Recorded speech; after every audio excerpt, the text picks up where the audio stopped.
sama-sama mendengar firman Tuhan. Kita pun ingin diberkati lewat firman Tuhan.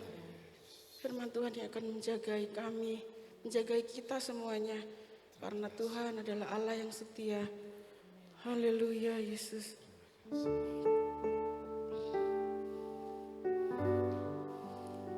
Terima kasih Tuhan. Sungguh Engkau adalah Allah yang setia dalam kehidupan kami. Haleluya Yesus, haleluya.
kehidupan kita.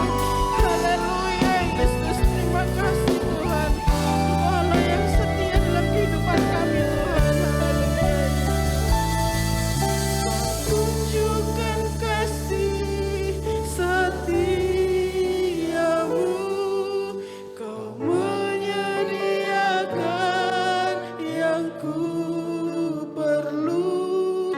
Kau setia, Kau mulia, dulu, sekarang, dan selamanya. Kau tunjukkan kasih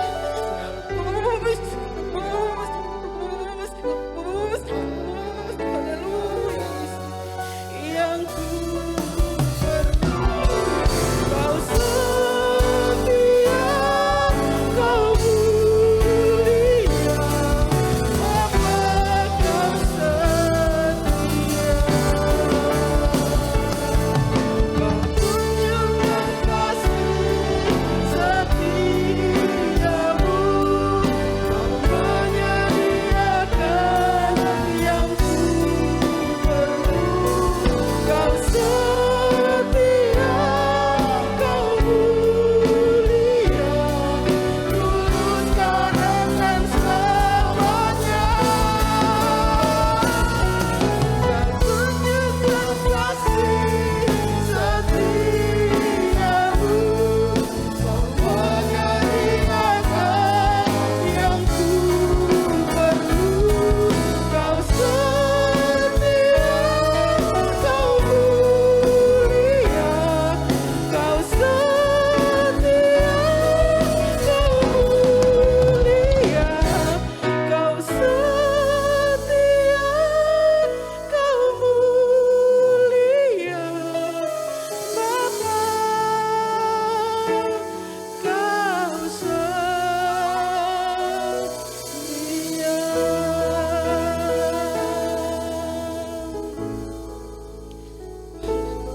Haleluya Yesus, terima kasih Tuhan, terima kasih atas kasih setiamu yang senantiasa selalu ada di dalam hidup kami Tuhan. Tuhan, sungguh Engkau baik, sangat baik. Engkau menyediakan apa yang menjadi keperluan kami Tuhan. Apa yang menjadi kebutuhan kami Engkau telah sediakan semuanya Tuhan. Terima kasih Tuhan kalau Engkau telah pelihara kami sepanjang hari kami. Dari hari ke hari sampai pada saat ini Tuhan, kalau kami boleh kembali beribadah di sini.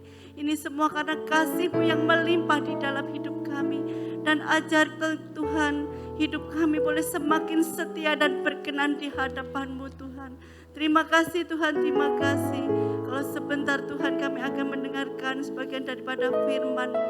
Kiranya Tuhan Kau sembunyikan hamba-Mu di balik salib-Mu. Sehingga firman-Mu Tuhan boleh menjadikan kebutuhan bagi kami. Dan boleh menjadikan jawaban bagi setiap persoalan bagi kami. Sungguh Tuhan, kami siap Tuhan untuk mendengar firman-Mu. Berilah kami tanah hati yang baik. Berilah kami telinga yang dengar-dengaran. Sehingga firman-Mu Tuhan yang ditaburkan tidak berlalu begitu saja. Melainkan boleh menjadikan berkat bagi kami. Terima kasih Tuhan. Di dalam nama Tuhan Yesus Kristus kami alaskan doa pagi hari ini Tuhan. Haleluya. Amin. Silakan duduk Bapak Ibu Saudara yang dikasihi Tuhan. Kita mengucap syukur karena berkat dan kemurahan Tuhan boleh menyertai kita senantiasa. Sehingga kita pada pagi hari ini boleh ada di dalam rumah Tuhan dengan keadaan yang sehat dan kuat dan diberkati Tuhan. Puji nama Tuhan tidak berlambatan, saya bersyukur buat penyertaan Tuhan, buat kepercayaan yang dipercayakan kepada saya untuk menyampaikan firman Tuhan pada pagi hari ini. Tidak berlambatan, kita buka Alkitab kita di dalam kitab Wahyu pasal yang kedua. Wahyu pasalnya yang kedua, ayatnya yang keempat. Kita akan melihat kebenaran firman Tuhan di sana. Wahyu pasal 2 ayatnya yang keempat. Jika Bapak Ibu Saudara sudah menemukan, katakan amin. Ya, kita akan baca ayat ini bersama-sama. Wahyu pasalnya yang kedua, ayatnya yang keempat. 2, 3. Namun demikian, aku mencela engkau karena engkau telah meninggalkan kasih-Mu Nah, ya, puji nama Tuhan. Kita melihat bahwa firman Tuhan datang kepada kita pada pagi hari ini. Firman Tuhan yang tertulis dalam kitab Wahyu pasal yang kedua, ayat yang keempat ini merupakan firman Tuhan untuk salah satu dari ketujuh jemaat yang ada di zaman akhir. Ya, pada saat ini datang kepada kita bersama. Firman Tuhan pada pagi hari ini saya berikan judul Return to your first love, ya, atau kembali kepada kasihmu yang semula. Ya, di dalam ayat ini kita melihat bahwa sanggahan yang disampaikan oleh Tuhan tentang jemaat yang ada di kota Efesus ini, sanggahan yang disampaikan Tuhan, dia berkata bahwa namun demikian aku mencela engkau karena engkau telah meninggalkan kasihmu yang semula. Jemaat Efesus adalah merupakan jemaat yang dirintis oleh Rasul Paulus ya di saat kurang lebih tahun 52 ya dan 54 Rasul Paulus ini datang lagi dan kitab Wahyu ini ditulis kurang lebih tahun 96. Jadi kita melihat bahwa ada rentang waktu yang lebih dari 40 tahun ya atau dikatakan lebih dari satu generasi lewat ketika kitab Wahyu ini ditulis. Ya, jadi kita melihat bahwa jemaat Efesus, jemaat yang dilayani oleh Rasul Paulus, yang didirikan oleh Rasul Paulus, yang nantinya digembalakan oleh Timotius sebagai anak rohaninya, kita melihat meninggalkan kasih yang semula. Kita melihat bahwa ada 3 hal ya yang menjadi sanggahan Tuhan yang disampaikan kepada malaikat jemaat yang ada di kota Efesus ini. Yang pertama kita melihat dari kata namun demikian itu merupakan satu sanggahan atas perbuatan yang telah dilakukan oleh jemaat Efesus ini. Ya, yang pertama kita melihat bahwa jemaat Efesus ini merupakan jemaat yang giat di dalam pekerjaan Tuhan. Ya, jemaat yang giat di dalam pekerjaan Tuhan. Kita melihat di dalam ayat yang kedua bagian A di situ firman Tuhan mengatakan bahwa aku tahu segala pekerjaanmu, baik jeripayamu maupun ketekunanmu. Ya, di situ saya memberikan huruf tebal yang dikatakan pekerjaan, jeripayah dan ketekunan. Ketekunan kita sudah belajar ya di minggu yang lalu firman Tuhan dari Bapak Gembala tentang sabar di dalam kesesakan. Ya, soal kata-katanya yang dipakai itu sama dengan ketekunan, yaitu hupomone. Ya, jadi kita melihat bahwa giat dalam pekerjaan Tuhan. Ini merupakan salah satu dari ciri ya jemaat di kota Efesus ini sebelum ada ayat yang keempat. Ya, dia mengerjakan pekerjaan yang dipercayakan Tuhan dengan tekun. Ya, bahkan dengan berjeri lelah ya atau berjeri payah. Bahkan di dalam kitab Efesus pasal pertama ayat yang ke-15 ya di situ Rasul Paulus mengatakan tentang satu pujian tentang iman dari jemaat yang ada di kota Efesus itu. Karena itu aku mendengar tentang imanmu dalam Tuhan Yesus dan tentang kasihmu terhadap semua orang kudus. Ya, jadi ciri dari jemaat Efesus ini bukan hanya dia giat dalam pekerjaan Tuhan dalam artian mengasihi Tuhan, tapi juga dia mengasihi hamba Tuhan. Ya, dikatakan bahwa tentang kasihmu terhadap semua orang kudus, ya terhadap hamba Tuhan, terhadap jemaat Tuhan. Jadi kita melihat bahwa jemaat Efesus awalnya adalah jemaat yang giat di dalam pekerjaan Tuhan.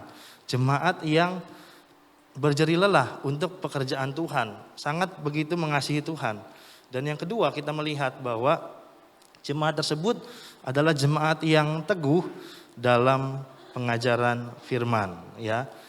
Yang kedua jemaat tersebut merupakan jemaat yang teguh dalam pengajaran firman.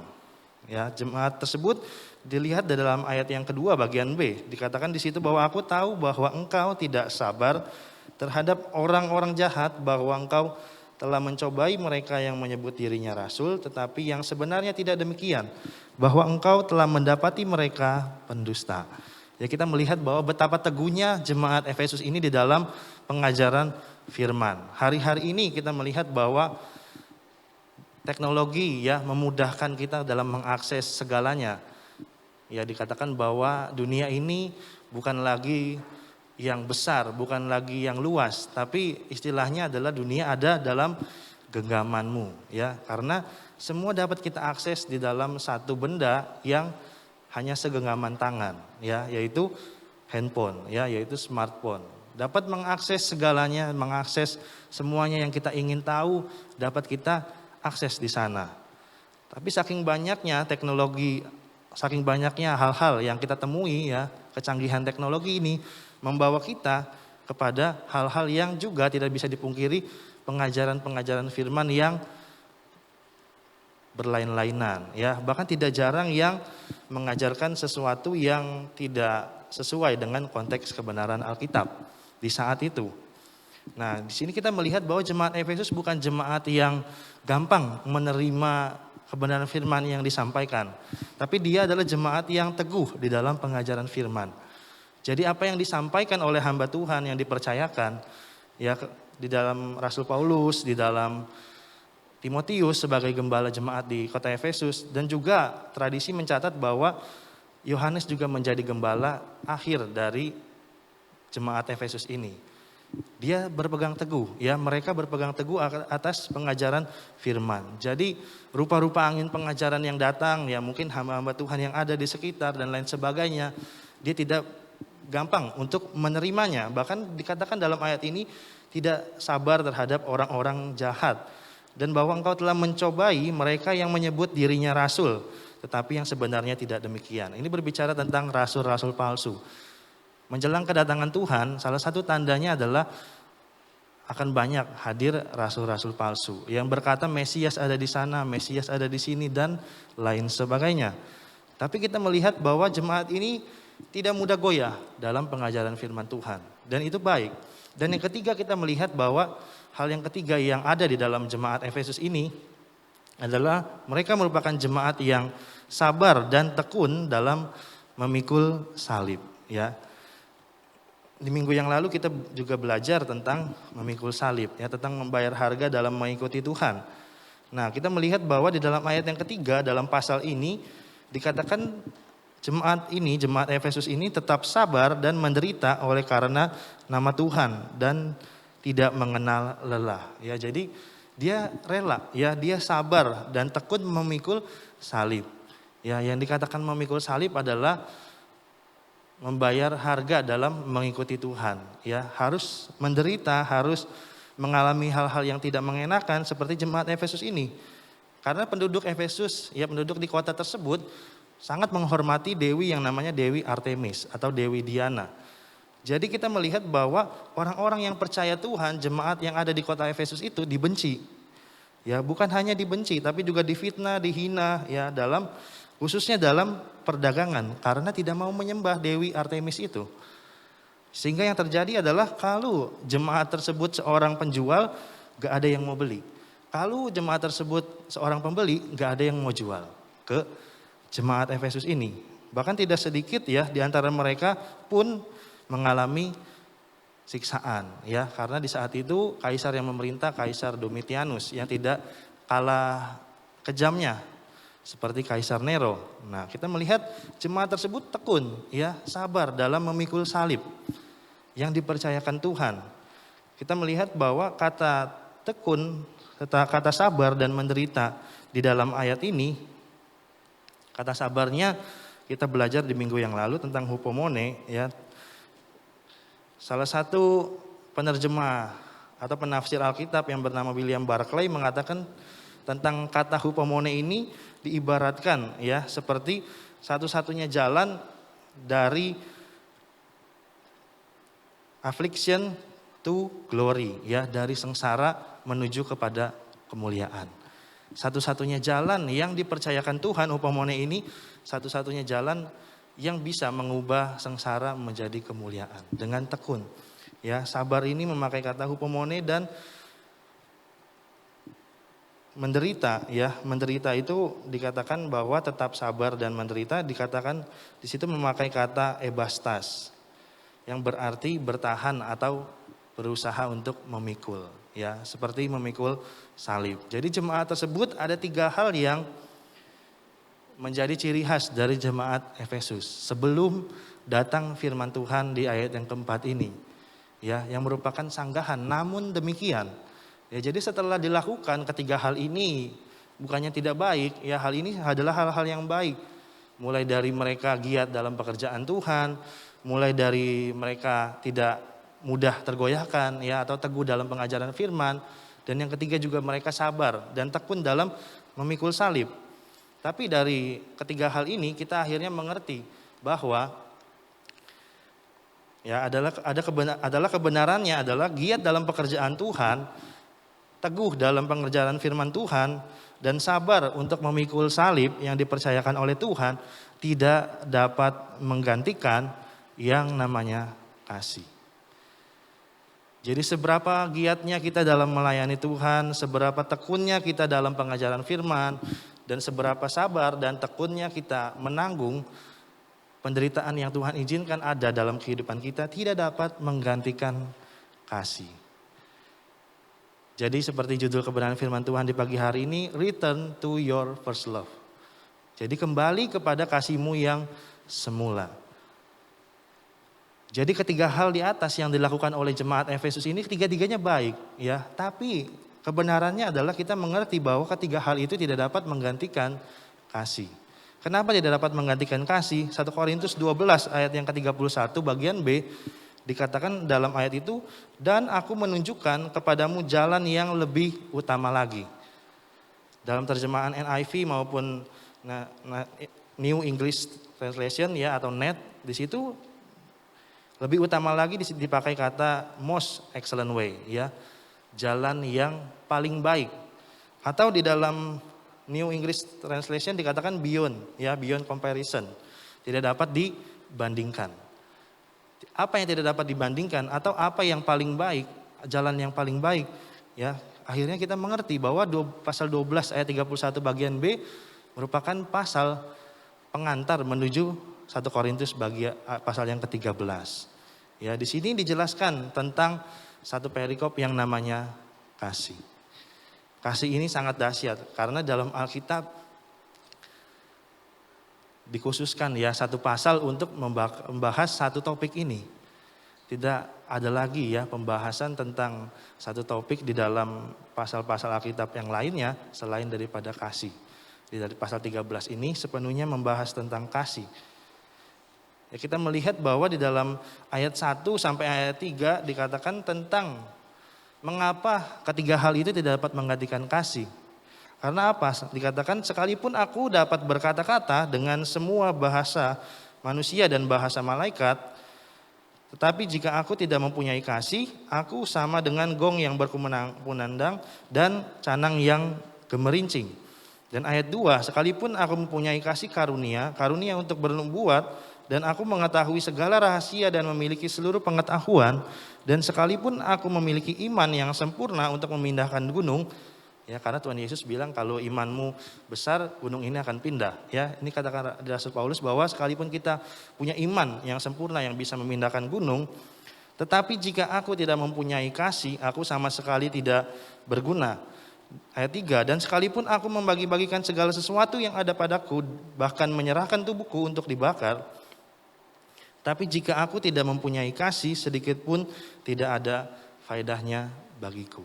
Kita melihat bahwa hal-hal yang baik, hal-hal yang luar biasa yang dikerjakan oleh jemaat Efesus ini, ya, tiga hal baik yang kita lihat di awal tadi, akhirnya menjadi tidak berguna atau tidak berfaedah. Karena apa? Karena mereka kehilangan kasih yang semula. Jadi giatnya tetap, tapi nggak ada kasih. Ya, lalu apa itu kasih yang mula-mula, ya, atau kasih yang semula? Apa merupakan pengertian dari kasih yang semula? Kasih yang semula atau kasih mula-mula dikatakan sebagai kasih yang dirasakan ketika kita mengalami kelahiran baru di dalam Tuhan. Ketika kita awal mempercayai Tuhan, atau awal kita mengambil Tuhan sebagai Tuhan dan Juru Selamat kehidupan kita secara pribadi, ya, bukan berkoloni atau berkelompok, tapi secara pribadi menerima Tuhan, ya, menerima Yesus sebagai Tuhan dan Juru Selamat, itu merupakan atau yang dapat dikatakan sebagai kasih yang mula-mula.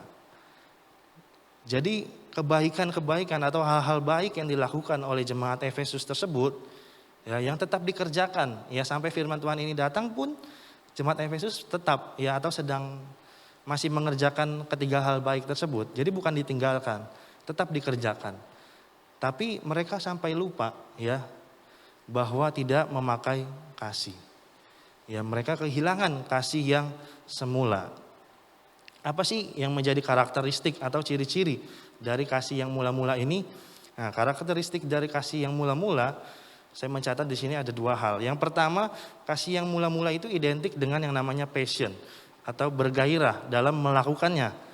Saya mencatat di situ adalah keterangannya melakukan segala sesuatu dengan kesukaan, bukan sebagai beban. Ya, jadi seperti Bapak Ibu Saudara yang sudah berumah tangga, ya, melakukan segala sesuatunya karena kasih berbeda dengan melakukan segala sesuatunya dengan hanya karena beban. Ya, biasanya para suami senang dibikin kopi, ya. Kalau saya enggak, karena saya enggak suka kopi, ya. Jadi biasanya suami-suami senang dibikinin kopi. Setiap pagi minta kopi, ya. Tapi kalau istri tersebut sudah tidak mengasihi suaminya, dia akan bilang kopi terus. Nah, sana ambil sendiri di dapur, ya. Kopinya di atas, gulanya di bawah, aduk sendiri, buat. Karena apa? Tidak ada kasih, ya. Menganggap bahwa bikin kopi itu sebagai beban setiap pagi. Setiap pagi harus bikin kopi, siapin sarapan dan lain sebagainya, ya, dianggap sebagai beban kalau tidak menggunakan kasih. Ya, tidak lagi ada passion di sana, tidak ada lagi gairah di sana. Akhirnya hal-hal baik tersebut, ya, dilakukan bukan dengan kesukaan tapi sebagai beban. Jadi dilakukan bukan lagi karena bergairah atau karena memang dia mengerti bahwa passionnya sebagai seorang istri atau seorang suami adalah seperti itu, ya. Jadi dilakukan tidak lagi dengan kesukaan tapi dengan beban. Kalau dia bangun, kalau bisa bangunnya yang lama, ya, supaya saya pergi dulu kerja, ya, supaya nggak perlu buatin kopi, ya. Karena apa? Karena menganggap membuat kopi itu sebagai beban. Tapi saya yakin dan percaya bahwa ibu-ibu di sini semuanya rajin bikin kopi, ya. Buktinya suaminya senyum-senyum semua, ya. Jadi tidak ada yang menganggapnya sebagai beban, ya, tapi sebagai kesukaan. Haleluya. Amin, ya. Ibu-ibu yang jawab semuanya, ya. Amin. Ya, jadi yang kedua kita melihat bahwa karakteristik dari kasih mula-mula, yang pertama adalah passion, yang kedua adalah antusias atau minat, ya, atau bersemangat. Kata antusias di sini terambil dari dua kata, yaitu en dan theos, yang artinya di dalam Tuhan. Ini tidak kalah pentingnya dari karakteristik yang pertama, yaitu passion, ya, atau dengan gairah. Yang kedua ini tidak kalah pentingnya karena apa? Karena kata antusias sebetulnya berasal dari kata atau berdefinisi sebagai melakukan segala sesuatu di dalam Tuhan. Jadi kalau hari-hari ini kita beribadah, kita melayani Tuhan, apakah, ya, masihkah kita menggunakan, ya, ataukah masihkah karakteristik ini ada di dalam pengiringan kita kepada Tuhan? Baik kita beribadah, baik kita melayani Tuhan, ataukah kita menganggap bahwa melayani Tuhan sebagai beban? Latihan lagi, ya. Tapi kalau dengan kesukaan pasti beda, ya. Melayaninya pun beda. Karena apa? Segala sesuatu yang dilakukan dengan cinta pasti beda, ya. Yang merasakan di bawah pun beda di saat yang melayani di atas dengan cinta, dengan kasih Tuhan, ya, dengan kesukaan yang dari Tuhan, pasti yang dirasakan beda. Dan melakukannya di dalam Tuhan. Jadi bukan sekedar antusias seperti banyak yang terjadi, ya, seperti khususnya sebagai atau seperti anak-anak muda yang sekarang ini terjadi, ya, marak terjadi di gereja-gereja manapun. Ya, jadi kalau anak-anak muda ibadah gitu kan, lompat-lompat segala macam, ya. Dia merasa bahwa lompat-lompat itu berekspresi untuk Tuhan. Memang itu baik, ya, tidak salah. Tapi kalau mereka tidak melakukannya di dalam Tuhan, maka tidak lebih, ya, seperti lompat-lompat di klub malam. Gak lebih karena tidak melakukannya dalam Tuhan, ya. Cuma senang lompat-lompatnya doang. Woi, lagunya semangat, lompat-lompat sana sini dan lain sebagainya. Memang baik berekspresi, ya. Memberikan hatinya untuk Tuhan katanya, ya, memberikan dirinya untuk Tuhan. Tapi begitu keluar gereja dimarahi mamanya, besok nggak mau ke gereja lagi. Tapi di gerejanya lompat-lompat ya. Jadi melakukan segala sesuatu tidak di dalam Tuhan. Ya, jadi karakteristik orang yang memiliki kasih mula-mula ini adalah mereka melakukannya dengan passion, ya, dengan kesukaan dari dalam hatinya, bukan sebagai beban. Dan yang kedua melakukannya di dalam Tuhan. Jadi bukan hanya bersemangat, ya, yang kelihatan lompat-lompat segala macam, ya, tapi melakukannya di dalam Tuhan. Melakukannya karena cinta Tuhan. Karena betul-betul ada kasih dan kesukaan dari dalam hatinya. Jadi bukan hanya sekedar yang kelihatan secara fisik, ya, semangat dan lain sebagainya, itu baik, ya. Kemarin saya menyampaikan firman Tuhan di ibadah pemuda remaja tentang untuk bersemangat, ya, untuk yang melayani bersemangat.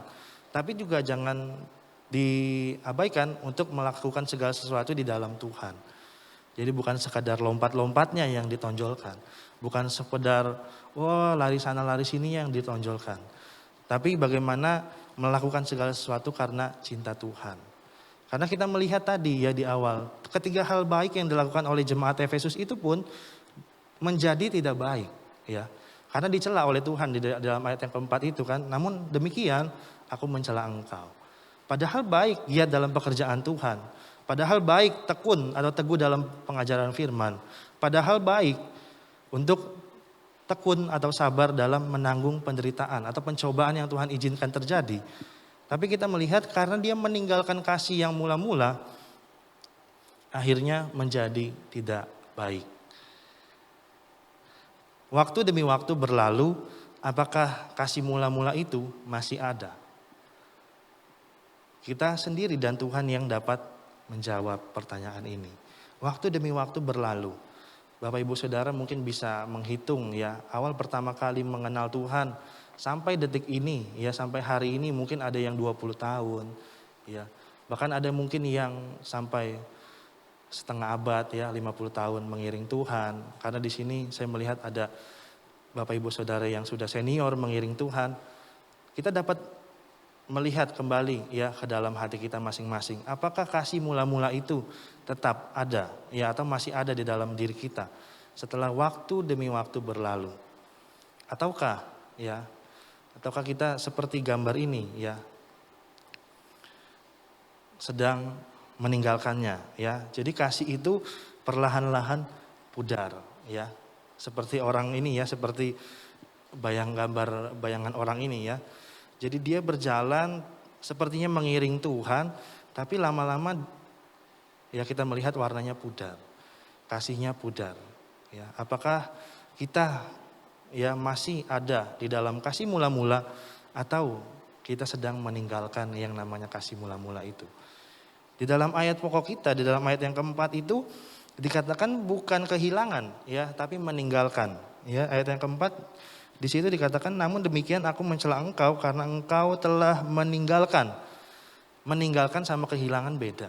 Kalau kehilangan nggak sadar ya, tahu-tahu HP-nya, nggak ada, kehilangan. Tapi kalau meninggalkan ya memang sengaja ditinggalkan. Jadi kita melihat bahwa apakah kasih mula-mula atau apakah cinta pertama kita kepada Tuhan di saat kita ada atau di saat kita pertama kali mengenal Tuhan, saat kita lahir baru, masihkah ada di dalam diri kita atau sudah meninggalkan, atau kita sudah perlahan-lahan berjalan sedang meninggalkan kasih tersebut? Kalaupun kita perlahan-lahan kasihnya mulai pudar, ya kita datang sama Tuhan. Saya mencatat di sini ada 2 langkah ya yang diberikan atau diberitakan oleh Tuhan di dalam pasal ini kepada jemaat Efesus, karena mereka sudah meninggalkan kasih mula-mula. Ya, yang pertama langkahnya adalah remember ya, untuk mengingat. Terlebih dahulu mengingat ya. Katakan di dalam ayat yang kelima ya, di situ dikatakan firman Tuhan, sebab itu ingatlah betapa dalamnya engkau telah jatuh. Dalam terjemahan yang lain ya, terjemahan bahasa Indonesia yang lain di situ dan terjemahan Inggris juga dikatakan bahwa bukan hanya betapa dalamnya engkau telah jatuh, tapi ingatlah dari mana engkau telah jatuh. Ingatlah di ketinggian mana engkau telah jatuh. Jadi membuat kita untuk mengingat ya, Di saat mana kita mulai perlahan-lahan meninggalkan kasih yang semula itu? Di saat kapan? Di saat mungkin ada persoalan keluarga kah? Perlahan-lahan sepertinya kita mulai menurun, ya mulai kendor dalam mengiring Tuhan. Tidak lagi bersemangat dalam beribadah. Saat kapan? Nah, makanya kita perlu mengingat, ya kita perlu mengingatnya. Mengingat itu saya berikan definisi di sini adalah memberi diri untuk mengingat pengalaman lampau tentang kasih karunia Tuhan serta merupakan waktu untuk kita mengintrospeksi diri. Jadi mengingat itu adalah saat di mana kita mengingat pengalaman di masa lampau, di saat kita menerima kasih karunia Tuhan. Di saat kita sangat bersyukur ketika pertama kali kita menginjakkan kaki di rumah ibadah.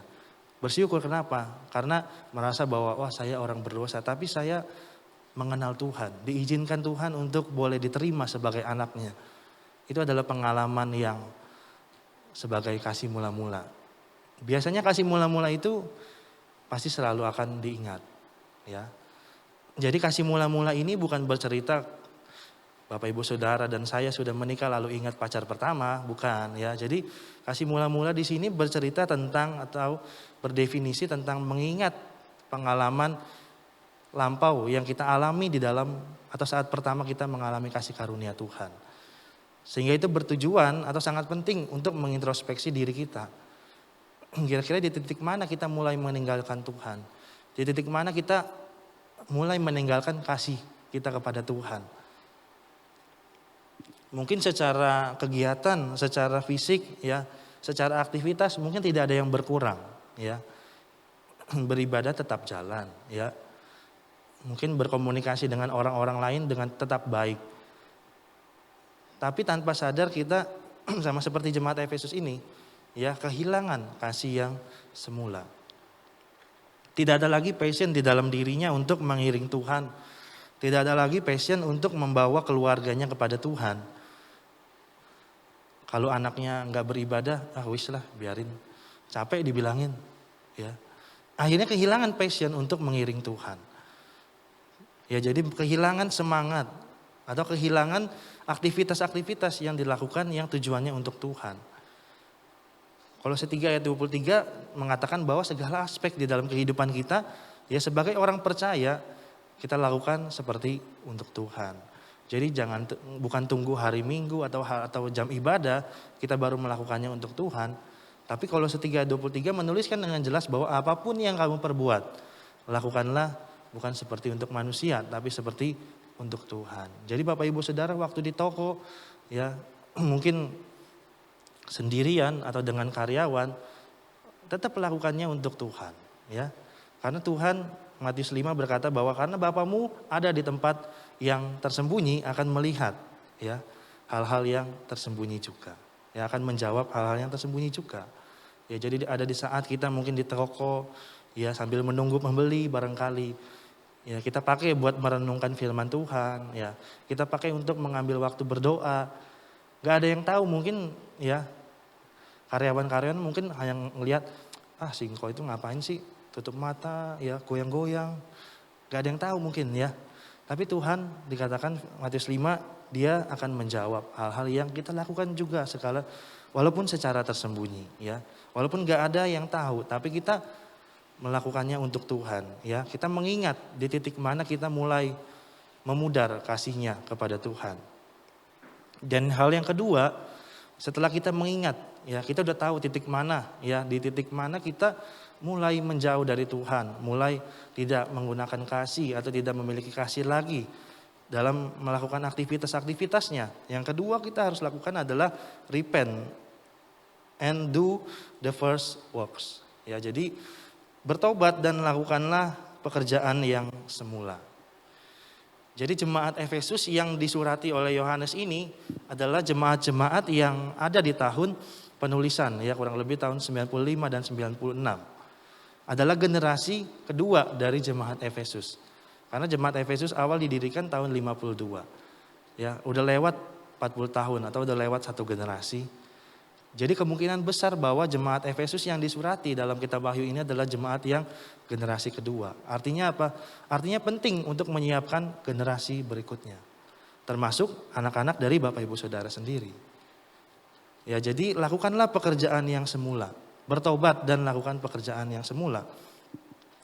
Bertobat artinya berbalik dari prioritas dan belenggu diri, ya, dari hal-hal yang membelenggu diri.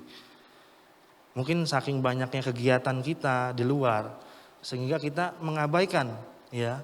Pertama mengabaikan kasih kita akan Tuhan, kedua mengabaikan kasih kita yang terutama terhadap keluarga kita. Saking banyaknya kegiatan di luar, ya, mungkin barangkali sampai lupa, ya, pasangannya ulang tahun misalkan, ya. Sampai lupa mungkin hari pernikahannya, ya. Saking banyaknya kegiatan di luar. Repent, ya, kata firman Tuhan, bertobat. Lakukan pekerjaan yang semula. Hal-hal kecil, ya, kalau ditumpuk-tumpuk terus, ya, akhirnya mengakumulasi menjadi hal besar dan meledak. Jadi lakukanlah pekerjaan yang semula. Pekerjaan semula di sini fokusnya bukan terhadap aktivitasnya, tapi terhadap motivasinya, yaitu aktivitas yang berlandaskan dengan kasih. Jadi yang kedua, ya, setelah yang pertama kita mengingat di titik mana kita mulai memudar kasihnya akan Tuhan. Kasih yang semula yang berapi-api itu mulai pudar di titik mana, di saat kapan, atau di saat mungkin bencana yang menimpa keluarga kita, ya, atau masalah keuangan yang menimpa keluarga kita sehingga kasih itu mulai memudar. Atau hubungan yang tidak lagi komunikatif atau harmonis terhadap suami dan istri membuat kasih kita akan Tuhan memudar. Di titik mana kita kehilangan atau kita sedang meninggalkan kasih tersebut, dikatakan dalam firman Tuhan bertobat, yaitu berbalik, ya, berbalik kepada prioritas dan hal-hal yang meninggalkan hal-hal yang membelenggu diri. Jadi berbalik kepada prioritas awal. Melakukan pekerjaan-pekerjaan dengan berlandaskan kasih. Kalau berlandaskan kasih pasti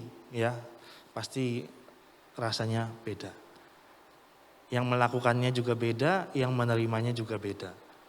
Yang melakukannya tidak lagi menganggap beban, ya, tidak membuat hal-hal tersebut sebagai beban. Yang menerimanya juga merasa hal yang sama, ya, hal yang kesukaan. Jadi ketika kita melakukan segala sesuatunya dengan kasih pasti ada bedanya. Kasih tidak membuat segala sesuatu menjadi mudah, ya, tapi kasih, ya, membuat kita bisa untuk membuat segala sesuatu menjadi indah. Mungkin sekedar bikin kopi misalkan, ya. Mungkin kopinya sama, ya, kopi sasetnya atau jenis kopi, merek kopinya mungkin sama. Ya, tapi kalau melakukannya dengan kasih pasti beda rasanya. Mungkin takaran gulanya tetap 1/4 sendok mungkin, ya. Atau mungkin ada yang suami-suaminya nggak suka pakai gula, ya, takarannya mungkin sama, kopinya sama, air panasnya sama, ya, gelasnya yang dipakai pun sama, tapi rasanya beda karena dengan kasih. Jadi setiap yang kita lakukan dengan kasih pasti rasanya beda. Pasti juga membawa pengaruh yang berbeda. Tapi kalau kita tidak lagi melakukan segala sesuatu di dalam kasih, firman Tuhan memberikan juga teguran, ya. Memberikan juga akibat, ya, memberikan juga konsekuensi. Setelah di dalam ayat yang keempat bercerita tentang Tuhan menegur jemaat ini karena telah meninggalkan kasih mula-mula, dan ayat yang kelima dalam pasal ini menjelaskan tentang konsekuensi yang akan diterima kalau tetap tidak mau berbalik, ya, tidak mau kembali kepada pekerjaan yang semula dilakukan, pekerjaan yang dilandaskan dengan kasih. Apa yang menjadi konsekuensinya? Jika tidak demikian, aku akan datang kepadamu, ya, kedatangan Tuhan bukan untuk menolong, bukan untuk memberkati, tapi untuk mengambil kaki dianmu dari tempatnya jikalau engkau tidak bertobat. Jadi kedatangan Tuhan bukan lagi untuk memberikan pertolongan. Kedatangan Tuhan bukan lagi dengan kata shalom, ya, yang memberikan damai sejahtera. Tapi kedatangan Tuhan untuk mengambil kaki dian. Kaki Dian di dalam kemah sembahyang tabernakel ya terdapat di ruangan suci. Jadi ada pelataran, ruang suci atau ruang kudus, lalu yang paling dalam lagi ruang maha kudus yang hanya boleh imam besar. Jadi kaki Dian itu adalah benda satu-satunya yang dipakai sebagai penerang untuk di kemah tabernakel itu di ruang kudus. Dan cahayanya mungkin ya sedikit banyaknya juga berpengaruh dengan di ruang maha kudus ya, karena hanya berbatasan dengan tirai. Jadi kalau kaki Diannya diambil ya tidak ada lagi penerangan di ruang kudus itu. Jadi makanya ada banyak anak Tuhan ya jalannya nggak karuan karena kaki Diannya diambil ya. Jadi jalannya gelap ya. Lakukan ini, lakukan itu nggak jelas ya. Sama seperti kalau kita lagi mati lampu ya, pemadaman di rumah, mati listrik gitu kan. Nggak jelas yang mau dilakukan kalau nggak ada cahaya. Barangkali niatnya mau ngambil lilin ya. Tahu-tahu pas diambil bukan lilin ya, sosis. Karena bentuknya hampir mirip ya. Karena apa? Gelap. Jadi begitupun kegiatan-kegiatan, aktivitas-aktivitas kita di dalam Tuhan tidak lagi terarah dengan jelas karena gelap. Karena terang tersebut, kaki Dian tersebut diambil. Kaki Dian juga berbicara tentang perjanjian Tuhan. Jadi kaki Dian itu berbicara tentang 66 kitab yang ada di dalam Alkitab kita ya. 39 perjanjian lama, 27 perjanjian baru. Berbicara tentang perjanjian Tuhan. Tuhan datang bukan memberikan damai sejahtera. Tuhan datang bukan memberikan pertolongan.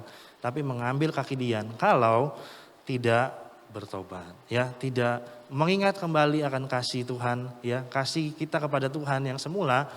Tidak bertobat, berbalik melakukan kegiatan, aktivitas yang dilandaskan dengan kasih kepada Tuhan. Ya, maka kaki Diannya akan diambil. Tapi biarlah kebenaran firman Tuhan kita pada pagi hari ini mengajak kita bersama untuk bangkit ya, untuk kembali kepada kasih Tuhan, ya kasih kita kepada Tuhan yang semula. Untuk terlebih menghidupkan ya, jangan sampai kaki Dian tersebut diambil daripada kita. Jangan sampai kaki Dian yang sebagai penerangan di dalam kehidupan kita di saat kita mengiring Tuhan diambil sehingga kita jalan dalam kegelapan. Biarlah kebenaran firman Tuhan ini memberkati kita, menolong kita untuk kita kembali mengintrospeksi diri kita. Apakah sampai hari ini kita mengasihi Tuhan? Kita tutup Alkitab kita bangkit berdiri bersama-sama, kita renungkan firman Tuhan, kita nyanyikan pujian. Aku mengasihi Engkau, Yesus.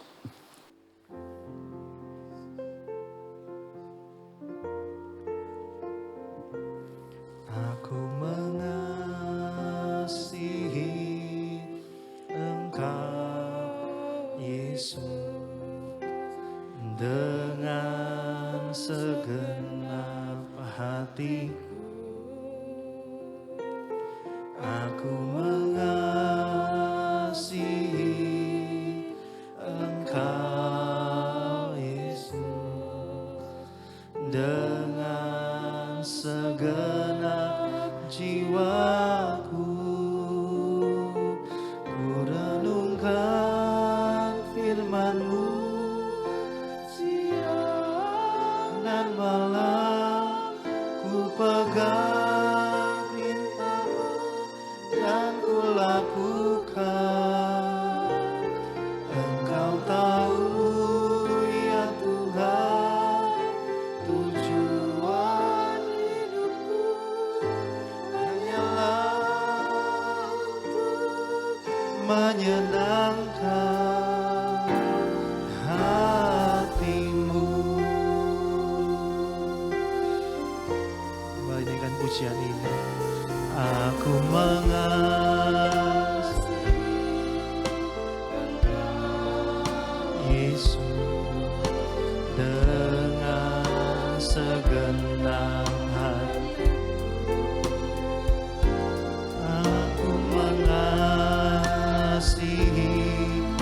Engkau, Yesus, dengan segenap. Kembali naikkan pujian ini dari awal. Aku mengasihi Engkau, mengasihi Engkau dengan segenap hati.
bersyukur Tuhan pada pagi hari ini. Haleluya, puji Tuhan. Tuhan mengasihi sidang jemaat Tuhan. Engkau mengenal segenap hidup kami Terima anak-anakmu. kasih Tuhan. Pada pagi hari ini yang sudah datang kepada Tuhan. Dan firman-Mu sudah datang kepada Ya. kami semua. Kami sudah mendengar firman-Mu Tuhan. Tuhan tolong Tuhan. Amin. Kalau di antara sidang jemaat-Mu. Kasih yang mula-mula sudah hilang. Sudah tinggalkan Tuhan. Tetapi firman-Mu datang kepada kami. Supaya kami ingat kasih-Mu yang Kau sudah memanggil kami. Sehingga kami boleh percaya dan kami boleh diselamatkan ya Tuhan. Terima kasih Tuhan. Terima kasih Engkau Tuhan. tolong sidang jemaat Tuhan yang sudah beribadah pada pagi hari ini, yang sudah mendengar firman-Mu. Biarlah Engkau penuhi setiap hati kami Ya. dengan kasih-Mu Tuhan. Sehingga hidup kami berkenan kepada Tuhan. Amin. Hidup kami boleh sesuai dengan firman-Mu Ya. Tuhan. Tuhan, Engkau tolong kami sidang jemaat Tuhan. Supaya hidup kami berjalan di dalam Ya. terang Tuhan. Supaya kami tidak dapat Tuhan berjalan dengan kekuatan kami. Tetapi kekuatan Roh Kudus dan firman-Mu Amin. yang akan memimpin hidup kami. Yang akan menuntun hidup kami. Ya. Untuk berjalan sesuai dengan firman-Mu. Dan kami boleh tetap mengasihi Engkau. Tetap setia di dalam Amin. pengiringan Engkau. Di dalam melayani Engkau dengan sungguh-sungguh ya Tuhan. Dengan kasih kami. Terima kasih Tuhan. Terima kasih Biar Tuhan. firman-Mu terus bekerja di dalam setiap hati kami. Sehingga kami boleh melakukan kehendak-Mu. Melakukan firman-Mu. Ya. Bukannya dengan kekuatan kami. Tapi Roh Kudus yang akan menolong kami Amin. semuanya. Kau berkati kami semua yang sudah beribadah pada pagi hari ini. Haleluya. Tuhan tahu apa yang menjadi keperluan kami. Untuk kerohanian kami diberkati. Diberkati keluarga kami, bahkan Amin. pekerjaan kami ya Tuhan. Terima kasih. Terima Biarlah kasih. firman-Mu Kau meteraikan dalam setiap hati kami. Dan doa kami mohon di dalam nama Tuhan Yesus Kristus kami berdoa. Doa Yabes, kiranya Engkau memberkati aku.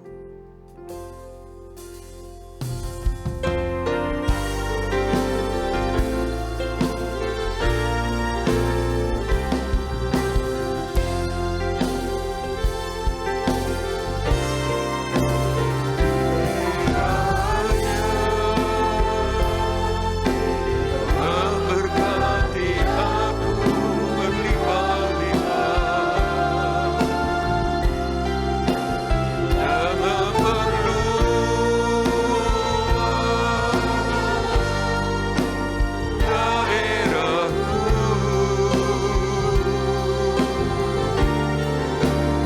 dan kiranya Mu menyertai aku dan melindungi aku daripada malapetaka sehingga kesakitan tidak menimpa aku. Terima kasih Tuhan buat hadir-Mu. Kami percaya Tuhan terus memberkati umat ketebusan-Mu, jemaat GBD Jajak dan semua kami, roh, jiwa dan tubuh. Dan semua kami ada dalam genggaman tangan Tuhan yang berkuasa. Kami aman selalu dalam perlindungan Tuhan. Penyertaan-Mu memuaskan kami semua. Terima kasih, terpujilah nama Tuhan sekarang sampai selama-lamanya. Berkati semuanya sudah terlibat dalam pelayanan. Pakai lebih indah bagi kemuliaan nama-Mu. Besertalah kami pulang ke rumah masing-masing.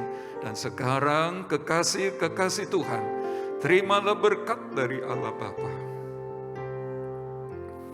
kasih sayang putranya, persekutuan damai, sejahtera dan kuat kuasa Roh Kudus menyertai kita semua pagi ini sampai Tuhan datang kembali. Di dalam nama Tuhan Yesus Kristus, semua yang percaya diberkati Tuhan berkata, amin.